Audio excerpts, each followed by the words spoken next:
ایک مرتبہ جرمنی جانا ہوا، شہر کا نام میں ارادتاً نہیں بتاؤں گا، تو وہاں ایک مرتبہ اس عاجز نے کچھ اللہ کی مدد، اللہ کی نصرت کے متعلق بیان کیا۔ بعد میں کھانے کا وقت آ گیا تو کھانے پہ ایک پاکستانی انجینئر صاحب ملے جو وہاں کافی عرصہ سے سیٹلڈ تھے۔ مجھے کہنے لگے جی میں آپ سے ایک بات عرض کروں۔ میں نے کہا کیا؟ کہنے لگے اللہ تعالیٰ مولویوں کی بڑی فیور کرتے ہیں۔ میں نے کہا بات تو سچ ہے۔ اب چونکہ کھانا کھا رہے تھے پھر وہ کھانا کھانے لگے، پھر کچھ دیر کے بعد کہنے لگے جی اللہ تعالیٰ مولویوں کی بڑی فیور کرتے ہیں۔ اب میں نے دیکھو ظاہر میں کہ وہ تو بے شک نہ داڑھی تھی نہ کچھ تھا، ایک عام جیسے انجینئر کی زندگی ہوتی ہے، ایک خوبصورت نوجوان تھا عام زندگی گزارنے والا۔ جب کھانا ختم ہونے لگا نا تو پھر ذرا میرے وہ قریب ہو کے بیٹھ گیا، پھر کہتا ہے جی اللہ تعالیٰ مولویوں کی بڑی فیور کر۔ اب مجھے سمجھ لگی کہ یہ کچھ کہنا چاہتا ہے لیکن ذرا اس کو وقت چاہیے، علیحدگی چاہیے۔ تو وہ ہم لوگ الگ کرسیوں پہ جا کے بیٹھ گئے۔ میں نے اس سے پوچھا آپ کیا کہنا چاہتے ہیں جو بےتاب ہے اتنی دیر سے؟ کہتے ہیں جی اپنا واقعہ سنائیں۔ کہنے لگا جی میں نے لاہور سے انجینئرنگ کی، پھر یہاں ایک کمپنی میں میری نوکری لگی، بہترین نوکری، زبردست تنخواہ، اور میں انٹیلیجنٹ بھی بڑا۔ میں پچھلے اتنے سالوں سے اس کمپنی میں نوکری کر رہا۔ ہمارے دفتر میں یہاں کے ماحول کے مطابق مرد بھی انجینئر ہیں، لڑکیاں بھی انجینئر ہیں۔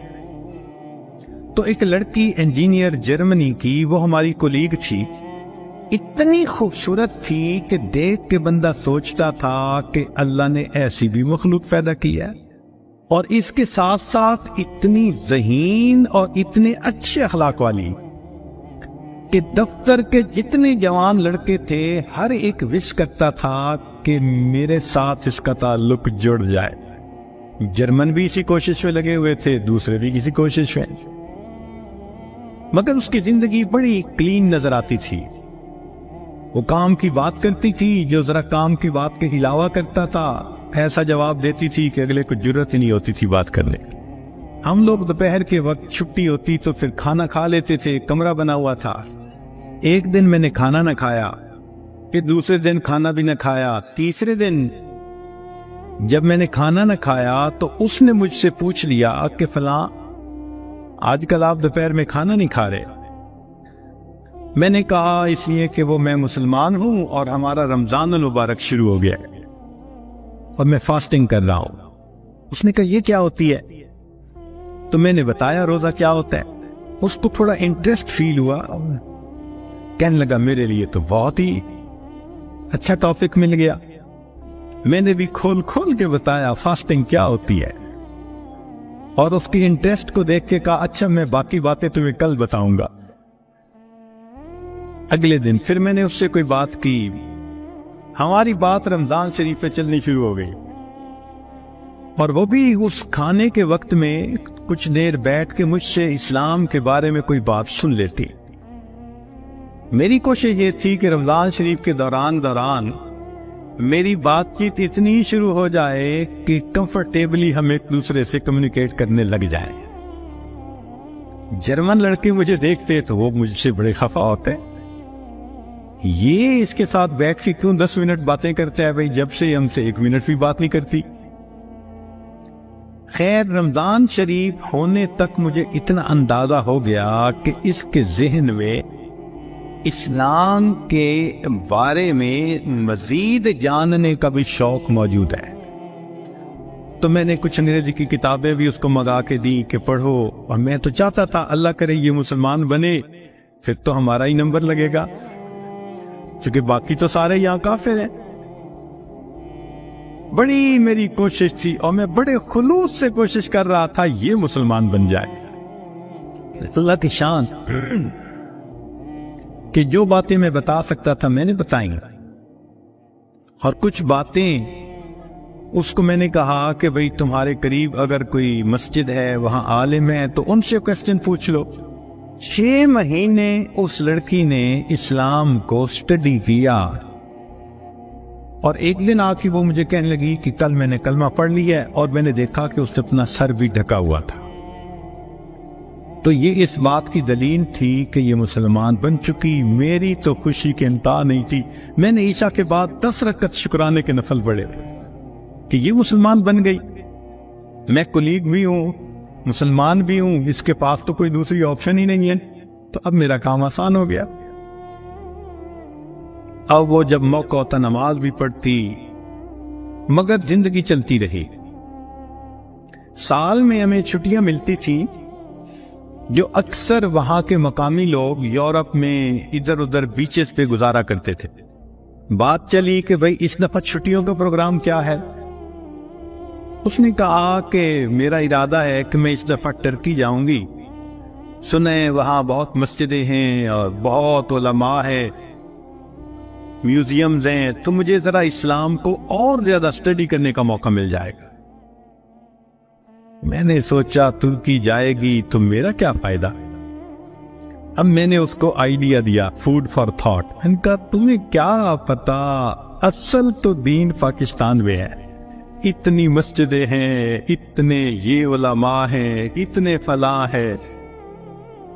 اب میں نے ایسی سہانی سٹوری اس کو سنائی کہ اس کو لگا کہ اگر مجھے دین سمجھنا ہے تو شاید وہاں انفارمیشن زیادہ مل سکیں گی. اور ادھر میں نے اپنی امی کو فون بھی کر دیا, امی میں کوشش کر رہا ہوں کہ یہاں سے ایک لڑکی آ جائے پاکستان, بس اس کو پھر آپ شادی کے لیے تیار کرنا, یہ آپ کا کام ہوگا. امی نے کہا بیٹا بات ہی کوئی نہیں. میری بہن ایک ایم اے انگلش تھی, ایک ایم اے اکنامکس تھی. بہنوں نے بھی کہا تو ایک دفعہ لے آؤ اس کو, ہم اس کو تیار کر لیں گے, مسئلہ ہی کوئی نہیں. اب میری کوشش کہ کسی طرح یہ سفر کرے. 2-3 دن وہ سوچتی رہی, پھر اس نے کہا کہ اچھا ٹھیک, میں نے ارادہ کیا ہے کہ ان چھٹیوں میں پاکستان جاؤں گی, مگر میں اپنی ارینجمنٹس خود کروں گی. تم فلائٹ نمبر بس بتا دو کب جا رہے ہو. تو میں نے کہا ٹھیک. اب جس دن میں نے فلائٹ پہ آنا تھا, اور اس نے بھی 2 لفظ کہے تھے کہ ہاں میں بکنگ کروا لوں گی, کہنے لگا کہ میں تو 1 گھنٹے میں نے 3 گھنٹے پہلے پہنچنے کی بجائے 4-5 گھنٹے پہلے پہنچا ہوا تھا. جلدی سے چیک ان کروا کے اب میں تلاش کر رہا تھا کہ کب آئے. خیر اس کو آنے میں کچھ دیر ہو گئی, مگر میں نے دیکھا کہ وہ آ گئی تو میں بڑا مطمئن ہو گیا, اب یہ پاکستان آ رہی ہے. خیر جب پاکستان اترے تو میرے گھر والے رشتہ دار سب مجھے ریسیو کرنے آئے ہوئے تھے. تو گھر کی عورتیں اس کو بھی ملی. اس نے کہا کہ دیکھو میں نے ہوٹل کی بکنگ کروائی ہوئی ہے اور میں اس وقت تھکی ہوئی ہوں سفر کر کے, تو میں سیدھا ہوٹل میں جاؤں گی, اور کل جب میں کسی وقت فریش ہوں گی نا تو عورتوں کو کہا کہ تم ہوٹل آ جانا, میں تم سے ڈسکس کر لوں گی کہ مجھے کہاں انفارمیشن مل سکتی ہے. میری بہنیں اس کو دیکھ کے تو حیران ہو گئی, اور انہوں نے شادی کی ڈیٹ اور پلاننگ وہ بھی شروع کر دی. اگلے دن میری امی گئی اور اس کو کہا کہ بھائی آپ ہوٹل میں کیوں رہتی ہو, ہمارے گھر میں آؤ. اس نے کہا میں ذرا یہاں کمفرٹیبل ہوں. امی نے کہا چلو کھانا کھانے ہی آ جاؤ. اس نے کہا ٹھیک. تو وہ ایک وقت کھانے کے لیے گھر امی کے ساتھ آ گئی. ہمارا گھر ڈیفینس کے اندر اتنا بڑا بہترین محل نما گھر تھا, اور بزنس تھا ہمارا کار ڈیلرشپ تھی. اب جو کار ڈیلر ہو وہ تو کروڑوں پتی ہوتا ہے. چھوٹا بھائی میرا مجھ سے بھی زیادہ خوبصورت نوجوان. خیر میری بہنوں نے بڑی کوشش کی کہ بھئی کسی طرح وہ ہاں کر دے کہ میرے ساتھ اس کی شادی سے وہ راضی ہے, مگر وہ خاموش جاتی, وہ ہاں نہیں کرتی تھی. پریشانی ہونے لگ گئی, دن گزر رہے اور ہاں نہیں کر رہی ہے. تو کہنے لگے کہ ایک دن جو ہے امی نے کہا کہ بیٹا اگر تم سے وہ راضی نہیں تو تمہارا چھوٹا بھائی بھی تو ہے, ہم اس کی آپشن دے دیتے ہیں. میں نے کہا ٹھیک ہے کوئی بات نہیں. امی نے چھوٹے بھائی کی آپشن دے دی. وہ سن کے پھر چپ ہو گئی. حتیٰ کہ آدھے سے زیادہ دن گزر گئے. فرض کرو 20 دنوں سے رہنا تھا تو 10-12 دن گزر گئے. اب امی کو ذرا فکر ہونے لگ گئی کہ یہ نہیں مانے گی. ہم پریشان بھی تھے۔ اللہ کی چاند ایک دن وہ امی کے ساتھ بیٹھی بات چیت کر رہی تھی، کچھ کہنے لگا میرے ایک چچا ہیں، تبلیغی بندے ہیں، سارا دن مسجد میں پڑے رہتے ہیں اور کام ہی کوئی نہیں ہے ان کو۔ ان کا ایک بیٹا ہے اور اس بیٹے کو انہوں نے جامعہ اشرفیہ سے مولوی بنا دیا۔ وہ چونکہ میرے امی کے قریبی رشتہ دار ہیں، تو وہ نوجوان ہمارے گھر آیا امی کو کوئی چیز دینے کے لیے۔ تو اس لڑکی کی ذرا دور سے نظر پڑ گئی کہ ایک بندہ ہے، داڑھی والا بھی ہے، ٹوپی بھی ہے اور وضاقتہ بھی دینی ہے۔ اس نے میری امی سے پوچھ لیا یہ کون ہے؟ اس نے کہا یہ میرے دیور کا بیٹا ہے، عالم ہے۔ اس نے کہا اچھا میں نے جو کچھ مسئلے پوچھنے تھے وہ میں اس سے پوچھ سکتی ہوں؟ امی نے کہا ہاں۔ کہنے لگا امی نے وہ مولوی صاحب کو بلا لیا اور وہ مولوی صاحب آ کے یوں نگاہیں نیچی کر کے کھڑے ہو گئے۔ یہ اس نے ایک دو باتیں پوچھی، اس نے آگے سے جواب دیا اور جیسے روٹھا ہوا بندہ ہوتا ہے وہ مولوی صاحب چلے گئے۔ اس نے جاتے ہوئے اسے پوچھ لیا کہ بھئی اگر کوئی اور بات پوچھنی ہو تو آپ کا ٹیلی فون نمبر، اس نے ٹیلی فون نمبر دے دیا۔ ایک دو دن ٹیلی فون پہ یہ اس سے بات کرتی رہی۔ کہنے لگی کہ چوتھے دن ہمیں پتا چلا کہ لڑکی نے اس سے خود بات کی، کیا تم مجھ سے نکاح کرنا چاہتے ہو؟ کہنے لگے مولوی صاحب نے جواب دیا میں ابو سے پوچھوں گا، ابو سے پوچھوں گا۔